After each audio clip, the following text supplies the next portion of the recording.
biasanya pemerintahan baru selalu pengen menyampaikan atau melakukan perbaikan-perbaikan gitu. Nah, demokrasi itu artinya segala sesuatu diletakkan pada institusi. Ya. Perlu check and balance, ada pembagian tugas antara eksekutif, legislatif, yudikatif, Ya. ada perimbangan kekuasaan, ada lembaga-lembaga negara yang berfungsi, ada BPK, ada KPK, segala macam. Tetapi pada periode kedua terutama, kekuatan lembaga-lembaga itu diprotoli, dijadikan kekuatan personal. Jadi saya menyebutnya personifikasi dari power, dari kekuasaan. Yang semula itu terletak pada kekuatan lembaga yang saling check and balance itu, berujung atau berkumpul pada satu orang, namanya Presiden Joko Widodo. Maka pada periode Joko Widodo lah KPK dihancurkan. Semua orang tahu itu. Ya. Pada periode Joko Widodo lah partai-partai mengalami kelumpuhan. Karena hampir semua pemimpinnya itu diisi orang-orang bermasalah kan gitu. Apakah itu sengaja atau tidak, saya tidak tahu. Pada periode itu pula polisi dijadikan instrumen menangan pemilu gitu ya.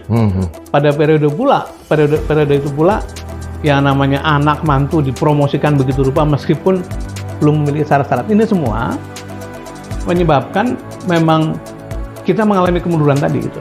Nah, mengapa itu terjadi?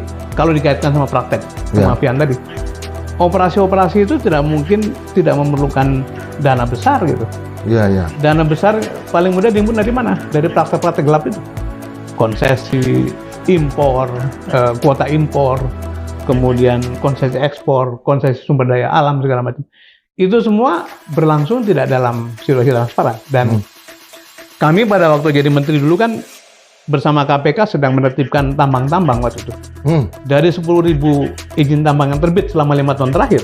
10.000? Waktu itu sebelum Presiden Joko Widodo, hanya 3.000-an, 4.000-an yang disebut dalam kategori clear and clean. Artinya ada studinya, ada studi lingkungannya segala macam.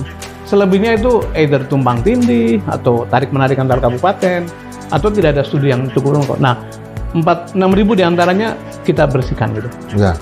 Tetapi pada periode kedua itu pula kemudian diobral lagi yang semula kan ditarik ke pusat kan, melalui Undang-Undang Minerba dan Undang-Undang Omnibus Law ya.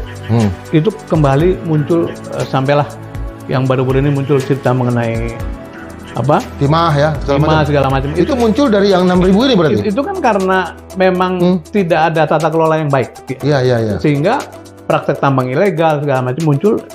Siapa di balik itu? Tidak mungkin penambang-penambang itu tanpa backup dari aparat gitu. Iya. Nah itu yang sekarang harus diwarisi oleh Pak Prabowo.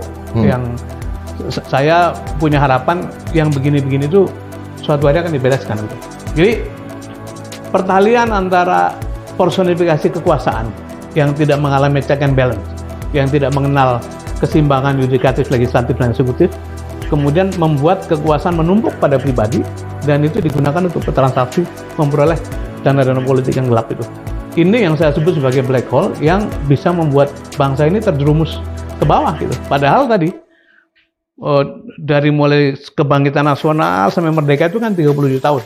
Dari merdeka sampai reformasi kira-kira 45-98 ya kira 40 tahunan gitu. Kita sudah melewati masa sulit itu. Nah, harusnya ini dijaga gitu. Nah, ini yang saya sering ulang-ulang menyebut bahwa sayang betul kita tuh mengalami kemunduran yang terjadi ketika sebetulnya sebagian besar rakyat, hampir semuanya melek huruf, banyak orang-orang pintar seperti Bang Indra, banyak sarjana-sarjana, banyak doktor, banyak profesor, tapi justru ketika itu kita mengalami kemunduran dalam berdemokrasi.